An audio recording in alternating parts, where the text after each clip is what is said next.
Uma boa noite, irmãos. É uma alegria nós podermos reunir mais uma noite aqui, ter esse tempo de devocional, ter esse tempo aí de liberdade para poder abrir a palavra e também poder estar meditando nela. Nós ainda continuamos nesse período de pandemia, um período difícil, um período longo que nós estamos enfrentando aí, as dificuldades e os problemas que tudo isso tem trazido para cada um de nós. Muitos já estão cansados com tudo isso, muitos já estão desanimados por causa dessa pandemia e de tudo que tem gerado em termos aí de problemas para cada um de nós. Nós precisamos olhar constantemente para a palavra de Deus e buscar nela a direção e a orientação para que nós possamos continuar na nossa caminhada.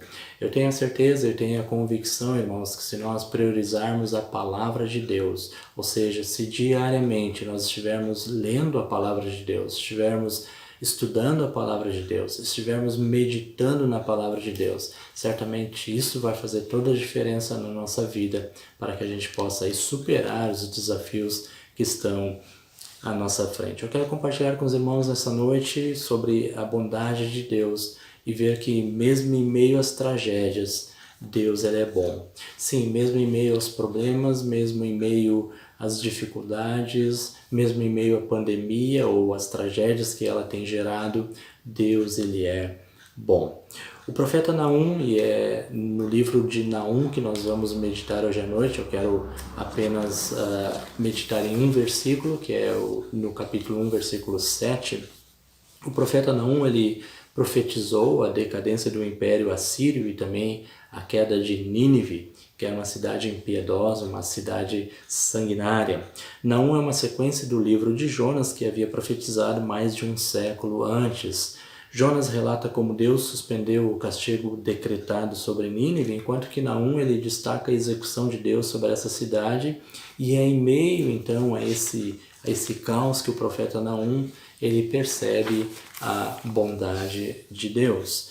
Ver a bondade de Deus, irmãos, em meio ao caos é algo que todos nós que conhecemos ao Senhor podemos experimentar em nossa experiência com Deus.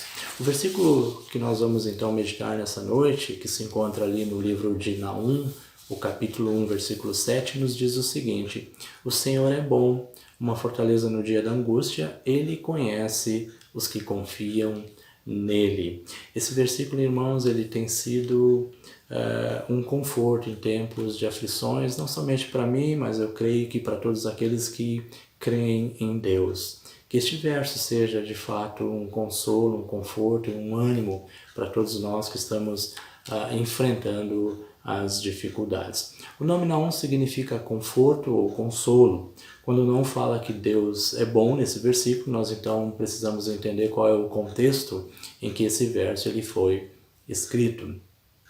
E o contexto diz então que Nínive estava sofrendo em meio ao derramamento da ira de Deus sobre essa cidade, mas também é importante nós percebermos que o mesmo Deus que estava castigando Nínive por causa do mal, por causa dos pecados, também iria trazer redenção e trataria aqueles que são fiéis com bondade. E é em meio a esse caos que Naum ele ergue a sua voz para anunciar 3 verdades consoladoras que eu quero compartilhar contigo. E a primeira verdade consoladora, aí no versículo 7 do capítulo 1, é que o Senhor é bom. Deus é bom. Independente das circunstâncias em que eu ou você estivermos vivendo, Deus é bom. As pessoas que estavam vivendo em Nínive naquela época, vendo todo aquele caos, pessoas morrendo, você pode olhar aí no capítulo 3, o versículo 3, vai falar de pessoas que estavam morrendo, né? Deus derramando a sua ira, e muito provavelmente muitos ali estavam perguntando, mas como o Senhor é bom se multidão de pessoas estavam sendo mortas? Como o Senhor é bom em meio a essa tragédia, em meio a tudo isso que está acontecendo? Certamente muitas pessoas estavam perguntando sobre isso. Quem sabe também essa é a pergunta que nós estamos fazendo hoje. Nós estamos vivendo um caos em todos os sentidos. Pessoas estão morrendo, sofrendo, sem esperança de dias melhores. Talvez nós estamos perguntando, mas como Deus é bom, está permitindo acontecer tudo isso. Mas, irmãos, Deus é bom. Independente das circunstâncias em que nós estamos vivendo, Deus é bom. Mesmo que aos nossos olhos não há solução, mas nós devemos continuar crendo na bondade de Deus. Deus tem sido bom para conosco. Certamente a bondade de Deus tem sido uma realidade em nossa vida. E eu quero te ajudar a enxergar a bondade de Deus na tua vida. Alguns exemplos da bondade de Deus. Deus tem te dado uma família, agradeça a Ele por isso. Deus tem te dado uma esposa, Deus tem te dado um marido, Deus tem te dado filhos. Agradeça a Deus por isso é a bondade dEle.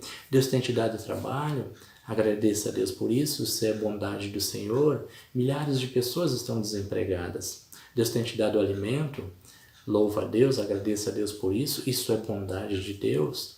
Milhares de pessoas também morrem de fome por não ter nada para comer. Você tem saúde? Agradece a Deus, isso é bondade dEle. Muitas pessoas já perderam as suas vidas por causa dessa pandemia, muitos estão sofrendo com a sua saúde. Se você tem saúde, agradece a Deus, isso é bondade dEle.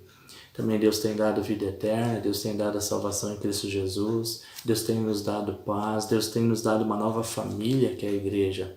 Isso tudo é bondade do Senhor. Ainda que com muita dificuldade, nós devemos agradecer a Deus pela sua bondade em nossa vida. Por isso eu quero te desafiar. Pega uma folha em branco aí, escreve nessa folha todas as coisas que Deus tem te abençoado. E você vai ver a bondade de Deus. E você vai concluir que sim, Deus ele é bom.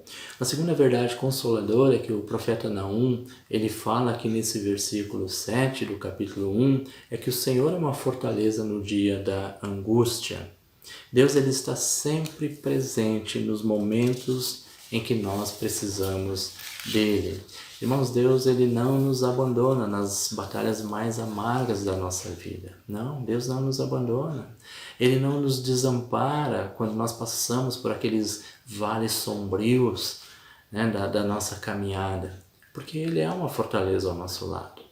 Eu tenho acompanhado muitos irmãos em Cristo que estão sofrendo por causa de problemas na sua saúde. São problemas graves, problemas que trazem desânimo, medo, incertezas. Mas como é bom ver também que ao mesmo tempo nós podemos olhar para a vida desses irmãos e podemos ver neles uma fé inabalável, porque eles creem nesse Deus que é uma fortaleza que está ao nosso redor. Então, irmãos, Nínive estava vivendo um caos por causa do pecado e a consequente punição de Deus, mas aqueles que estavam firmes no Senhor, eles eram consolados e protegidos por Deus, porque Ele é a nossa fortaleza. Deus tem se mostrado uma fortaleza em nossa vida? Eu creio que a resposta é sim. Basta nós lembrarmos de tudo que o Senhor já realizou em nossa vida durante os anos que Ele tem nos permitido viver. Alguns exemplos de que Deus ele é uma fortaleza. Lembra quando você esteve em dificuldades, sem trabalho, e o Senhor foi uma fortaleza naquele momento? Lembra quando o Senhor supriu um trabalho que você estava precisando? Lembra quando o Senhor esteve, ou quando o Senhor esteve te ajudando naqueles momentos difíceis, naqueles momentos de crise, talvez crises financeiras, e o Senhor te amparou? Lembra também quando você passou por momentos difíceis, ou quem sabe até está passando por dificuldades com a saúde, mas Deus ele está ao teu lado como uma fortaleza? A todas essas perguntas, irmãos, certamente se nós avaliarmos bem a nossa vida, as respostas serão que Deus realmente é uma fortaleza a nos proteger em meio ao caos. Uma terceira e última verdade consoladora que nós vemos aqui no verso 7 do capítulo 1 é que o Senhor conhece os que nele confiam. Que maravilha saber que Deus conhece toda a nossa vida. Ele é onisciente, por isso Ele conhece todos os nossos medos, todos os nossos temores, todas as nossas aflições. Aliás, o salmista no Salmo 46, versículo 1, ele nos diz: Deus é o nosso refúgio e fortaleza, socorro bem presente nas tribulações. Deus conhece a nossa vida, irmãos, e essa é a nossa segurança. Ele é o nosso refúgio, Ele é a nossa fortaleza. Deus está conosco em todas as nossas lutas, porque Ele é a nossa fortaleza e refúgio. Deus conhecia o povo de Nínive. Ele sabia quem eram aqueles que confiavam nele, por isso eles podiam descansar em Deus, mesmo em meio ao caos, porque o Senhor conhece os que lhe pertencem. O fato de Deus conhecer toda a nossa vida nos traz conforto, nos traz consolo para nós prosseguirmos aí na nossa jornada, porque nós sabemos que temos um Deus que nos conhece e um Deus que nos cuida. Alguns exemplos de como Deus nos conhece: Ele sabe das nossas limitações, Deus sabe das nossas fraquezas, Deus sabe das nossas falhas, Ele conhece. Deus conhece todos os nossos sentimentos, Ele conhece o nosso coração, Ele sabe aquilo que está na nossa mente, Deus sabe quais são as nossas necessidades, aquilo que nós precisamos. Deus conhece toda a nossa vida, irmãos. Portanto, nós podemos descansar em Deus, mesmo diante das situações difíceis, porque nós temos um Deus que conhece as nossas fraquezas, e não só conhece, mas também Ele está disposto a nos ajudar. Que Deus possa nos abençoar, que Deus possa nos dar a força que nós precisamos nesse momento para superar aí os desafios que estão à nossa frente. Por isso, meus irmãos, sempre lembre disto: o Senhor é bom. Independente da situação que você está vivendo hoje. Talvez você está passando por problemas financeiros, talvez você está passando por problemas na saúde, talvez você está passando por problemas no seu casamento, mas lembra disso: Deus é bom. O Senhor é bom. O Senhor é uma fortaleza no dia da angústia. É nele que você pode estar se refugiando, porque Ele é uma fortaleza. E o Senhor conhece os que nele se refugiam. Que nós possamos realmente confiar nesse Deus, porque Ele conhece toda a nossa vida. Gostaria que nós estivéssemos orando nesse instante. Deus, obrigado mais uma vez por Tua graça e misericórdia. Obrigado porque o Senhor é bom. Obrigado porque o Senhor é uma fortaleza. Obrigado também porque o Senhor conhece toda a nossa vida. Que o Senhor possa estar nos amparando, nos dando a direção e o ânimo para que nós possamos estar conseguindo, ó Deus, vencer os desafios que a cada dia têm se apresentado à nossa frente. É em Teu nome que nós oramos e Te agradecemos. Amém, Senhor. Então, irmãos, uma boa noite, uma boa semana para todos nós e que nós possamos continuar confiando e crendo nesse Deus que é bondoso, nesse Deus que é uma fortaleza e nesse Deus que conhece toda a nossa vida. Uma boa noite, uma boa semana para todos nós.